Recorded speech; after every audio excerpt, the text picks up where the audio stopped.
I'm Samantha McCullough, and today I'm going to be talking about the snare drum instrument care. So for our snare drum, our concert snare drum setting, we want to keep the snare drum completely level if we are playing a traditional concert band or symphonic orchestra piece. It'll be completely level. There are different embellishments we can add to our playing, such as these mutes. There is the mute such as this one that takes over about half the drum, or there's mutes like this, which are little ones, and you can adjust however you need muted. There are even these jellies you can just take out and stick to the drum or even under the drum, depending on the sound that you need. For these mutes, you want to typically put them right in front of your belly button, right on the mechanism that turns the snare on and off. Another thing when you're setting up the snare drum is you want to make sure that it is at a good height for you. So in order to do that, you want to take your thumb and stick it in your belly button, and wherever your pointer finger lands when you do this, that should be about where the drum head sits. That's about the height that we want to get to. We want to make sure when we're putting the snare onto the stand that we tighten it so it can't come out when we lift and everything. We want to make sure it's fully into the stand. As far as where to place the snare drum mechanism to turn it on, we want that right in front of us so we can easily turn it on or off if we're in the middle of a piece. When you're putting the snare drum on a stand, there's these little rubber things that hold the snare in. We never want to put these on directly on a snare because it will dampen the sound of the drum. So now we're going to discuss how to set up the drum if we're playing match grip or if we're playing traditional grip. For match grip, again, the snare will be completely flat, and we'll use match grip and we'll want to play just like this, nice and level. So our sticks are even at a V shape and we're right over top of the flat drum. If we are playing in a traditional grip, we'll want to tilt the drum. We never want to play traditional with the drum flat because we'll get a distorted sound and it won't feel comfortable with our playing. So in order to do that, we'll tip the drum a slight angle here so that the highest point of the tilt is right under our left arm. So to demonstrate that, I'll put some traditional grip, and it'll be just like this with the highest point right over my left hand. Again, the drum is tilted because our left hand has a different grip with the stick. I want it to be just like this. And then when you're done, you can tilt the drum right back to the being flat.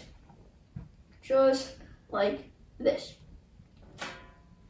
When you're done with the snare drum, you'll want to always put it in a case. We never want to lay it on the floor. It'll ruin the snares. And when you put it in the case, we want to leave the snares on so they can't get damaged.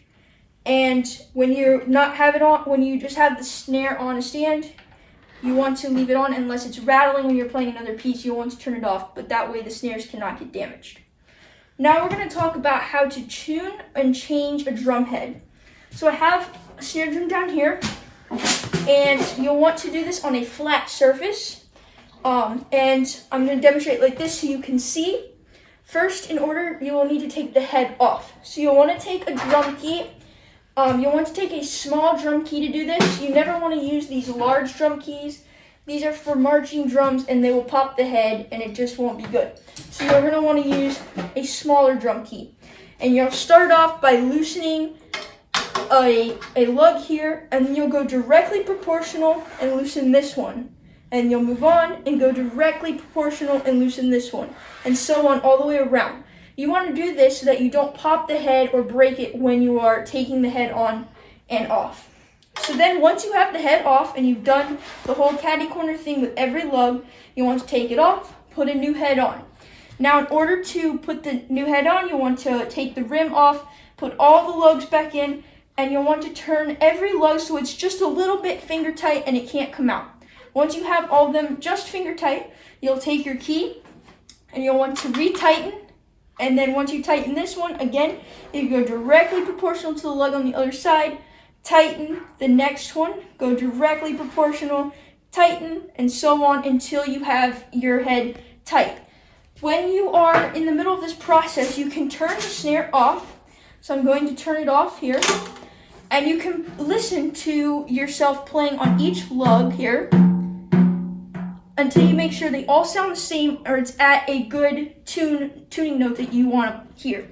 So once you do this a couple times, you can retighten if you feel that it needs to be tightened. You'll go around and you'll be like, okay, that's the sound I want. Then you can turn the snare on. You're gonna wanna start with the snares all pretty loose. And if you listen to I loosen the snare, it's pretty dead sound. And then as you turn this a little more, it gets a little tighter until the snare will getting more tight, until it's the sound that you want. And then once you found the sound you want, your snare is complete. So to hear a complete snare with a new head, we will listen to this one with the snares on, and it should sound a little something like this.